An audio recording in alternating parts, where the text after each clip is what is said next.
Hello बच्चों।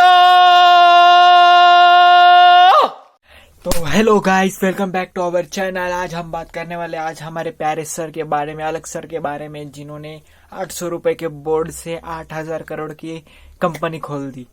तो जाने सर ने ये सब कैसे किया। तो इनकी कहानी शुरू होती है प्रयागराज यूपी से, जहां में इनका जन्म हुआ।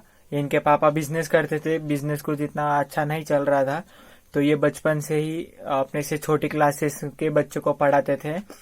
ऐसे ही धीरे धीरे ये अपने कॉलेज में आ गए। कॉलेज के लिए इनके फादर ने अपना घर बेच दिया और सारा पैसा इनके एजुकेशन में लगा दिया। तो एजुकेशन में इन्होंने फिर अपना इंजीनियरिंग कर रहे थे, फिर इन्होंने ड्रॉप आउट लेने का सोचा। फिर ड्रॉप आउट के लिए इनकी बहन इनको समझाया कि भाई ड्रॉप आउट मत ले करके।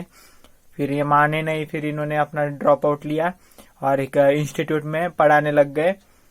मतलब इनको बचपन से ही पढ़ाने का बहुत अच्छे से इंटरेस्ट था। इनका सपना है कि सबको फ्री में या अफोर्डेबल रेट में सबको फ्री एजुकेशन मिले। तो इन्होंने अपना यूट्यूब जर्नी 2014 में शुरू किया। फिर इनका पढ़ाने का स्टाइल भी बहुत अच्छा है, ये बच्चों से अच्छे से कनेक्ट कर पाते हैं। इन्होंने डिफरेंट कैरेक्टर्स बनाए, जैसे बबीता, एक फिक्शनल कैरेक्टर लिया, जिसकी वजह से बच्चों से अच्छे से कनेक्ट कर पाते हैं और बच्चों का अपना जो मैसेज रहता है वो अच्छे से एड्रेस कर पाते हैं। धीरे धीरे इनका चैनल ग्रो करते गया और अच्छी खासी ग्रोथ आने के बाद इनको अच्छे खासे बड़े बड़े इंस्टीट्यूट से ऑफर आने लग गए। कभी 75 करोड़, कभी 1000 करोड़, ऐसे ऑफर्स आने लग गए। पर ये उन ऑफर को रिजेक्ट करते गए, क्योंकि छोटा मोटा गेम नहीं करने का को बच्चों के लिए अपने कोर्सेज अफोर्डेबल रखने थे। बच्चों को ज्यादा अच्छा एजुकेशन कम से कम दाम में देना था।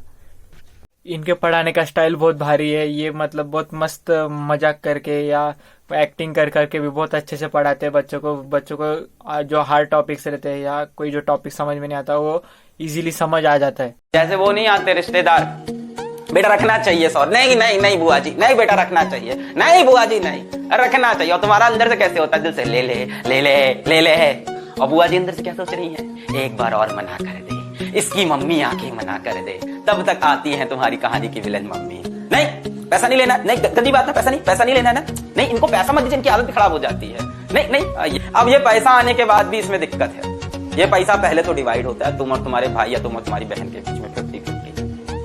एक तो आजकल भी बुआ लोग ये 100 रुपए 200 रुपए दे रहे हैं। इनको बताओ इतनी महंगाई आ गई है, कम से कम 2000 का नोट तो निकाल, है ना। वही अभी भी 100 रुपए 50 रुपए टॉफी खा लेना। तो कौन सी टॉफी आती है, पहले ये डिवाइड होता है भाई बहन में या भाई भाई में, वहां तक तो चलो सही है, इंसान सह लेता है। सबसे ज्यादा छल कपट कब होता है, जब वही मम्मी वापस आती है। कितना दिया बुआ ने पैसा, लो मेरे पास रखा दो, तुम्हें जब कुछ खाना होगा मुझे बता देना। इन्होंने अपना बहुत सारा कोर्स, फिजिक्स और केमिस्ट्री से रिलेटेड बहुत सारा कोर्स अपना यूट्यूब पे फ्री रखा है। और अभी बहुत सारा कंटेंट इनका यूट्यूब पे भी फ्री है।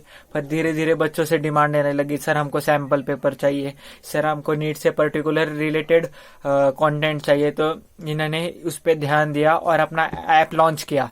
उनके ऐप लॉन्च होने के बाद 1-2 दिन तो भाई ऐप खुल ही नहीं रहा था, ऐप बार बार क्रैश कर रही थी, क्योंकि बच्चे इतने एनरोल कर रहे थे। इस ऐप में फायदा ये है कि बच्चों को अच्छे अच्छे फैकल्टीज मिलते हैं, अपने अपने सब्जेक्ट में टॉप किए हुए IIT JEE सब क्लियर करके सब फोड़ रखा है, सब टीचर्स ने सब अच्छे से पढ़ाते हैं। और उनको सैंपल पेपर्स, रेगुलर एग्जाम सब होता है, सब मतलब सब झकास होता है। पर सब मस्त चल रहा था, पर कहानी में आता है ट्विस्ट।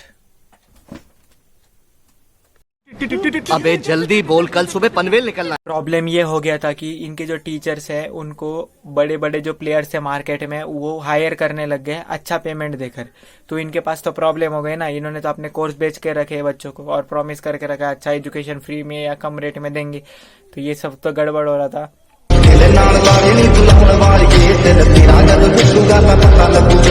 तो अलग सर लाइव सेमिनार में आए।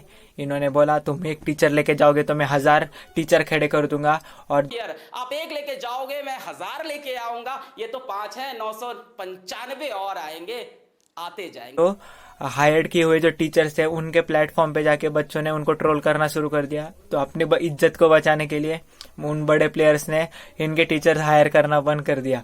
अभी तो हालात ऐसे, ये इनको प्रॉफिटेबल होने के लिए अपने बहुत सारे एम्प्लॉयज को निकालना पड़ रहा है। और वही अपना अनअकैडमी बोल रहा PW प्रॉफिटेबल कंपनी है। अब बात करते हैं इनके इन्वेस्टर्स के बारे में। इनके 2 इन्वेस्टर्स है लास्ट फंडिंग के लिए, इनके GSV कैपिटल और वेस्ट ब्रिज कैपिटल करके इन्होंने $100 मिलियन का इन्वेस्टमेंट उठाया है, जिसके वजह से इन्होंने इंडिया का वो 101 यूनिकॉर्न बना के प्रॉफिटेबल यूनिकॉर्न बना के खड़ा कर दिया है। प्रॉफिटेबल इसलिए ज़्यादा बोल रहा हूँ क्योंकि इंडिया में सिर्फ 23 यूनिकॉर्न ऐसे है जो प्रॉफिटेबल है, बाकी सब प्रॉफिटेबल नहीं है। इसलिए प्रॉफिटेबल होना बहुत बड़ी बात है। और इसी प्रॉफिटेबल यूनिकॉर्न की खुशी में एक फ्रूटी तो हो जाए।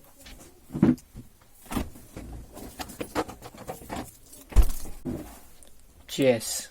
और सर ने अभी तो कोटा में वेबिनार लेना भी शुरू कर दिया, और वेबिनार की भीड़ देख के मेरे को तो ऐसा लग रहा है अभी सर कोटा बंद करवा खींच मारेंगे, कोटा की लगने वाली है।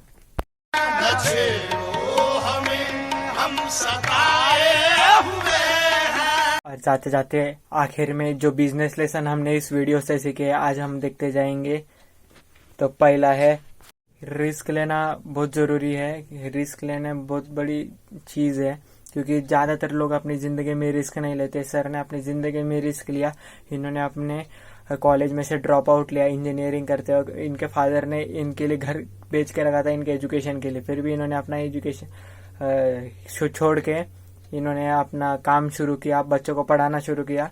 ये कैलकुलेटेड रिस्क हुआ। इनको अपने जो पढ़ाने की कला थी उस पर बहुत ज्यादा भरोसा था, इन्होंने इसलिए ये सब किया। अभी ये सब सुन के कर्म ये मत कर लेना कि भाई जा रहा मैं भी कॉलेज छोड़ रहा, भाई तेरे को आता क्या है।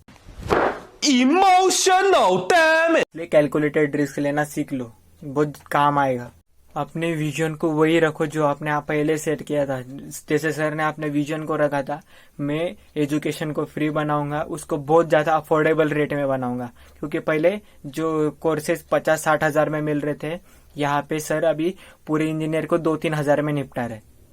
तो विजन वही है। इनको बीच में बहुत सारे ऑफर्स आए, 75 करोड़, 1000 करोड़, बहुत ऑफर आए, पर इन्होंने अपने विजन पे ध्यान दिया। इनको जो टारगेट है, जो करना है, उसी पे इन्होंने ध्यान दिया। बाकी के चीजों में इन्होंने ध्यान नहीं दिया। इसलिए अपने विजन को फॉलो करो। अपने बिजनेस का एक मोट होना चाहिए। अपने बिजनेस का मोट मतलब ऐसी चीज जो आपके बिजनेस को सेम सेक्टर के अलग, दूसरे बिजनेस को या अपने कॉम्पिटिटर से अलग है। इनके केस में इनके जो मोट थे वो इनके स्टूडेंट्स थे, जिनके वजह से ये इन्होंने अपने टीचर्स को रोक पाए, दूसरे कंपनी को इनके सामने झुकना पड़ा क्योंकि इनकी मोट थी इनके स्टूडेंट्स। इसलिए अपने जो बिजनेस है उसमें अपना मोट पहचाना। जो कस्टमर बोल रहा है आपको वही करना है। मैक्सिमम आपने कस्टमर के फीडबैक्स पे काम करना है। जैसे इनके कस्टमर थे इनके स्टूडेंट्स, इन्होंने डिमांड की सर हमको सैंपल पेपर सॉल्व किए, स्पेशल अलग से एजुकेशन चाहिए, टीचर्स चाहिए, IIT JEE। सर तो बस फिजिक्स या केमिस्ट्री पढ़ाते थे ना, बाकी सब्जेक्ट तो नहीं कवर कर सकते थे। इसलिए इसकी वजह से इन्होंने ऐप शुरू किया।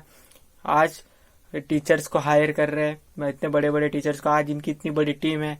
इसके वजह से ही सब चल रहा है क्योंकि इन्होंने अपने ऑडियंस को फॉलो किया। इसलिए अपने कस्टमर के फीडबैक्स पे काम करो। जरूरी नहीं हर फीडबैक सही हो, पर जो मैक्सिमम जो मेन मोटिव है फीडबैक का उस पे ध्यान दो। अच्छा हुआ तो उस पे जरूर काम करो। भारत के क्रैक्स की कसम, इस चैनल को लाइक करो, शेयर करो, सब्सक्राइब करो। जो करना है करो, बस दब जाना चाहिए सब्सक्राइब बटन। जिन्होंने लाइक शेयर सब्सक्राइब करके रखा है पहले से ही, तो guys thanks, love you forever.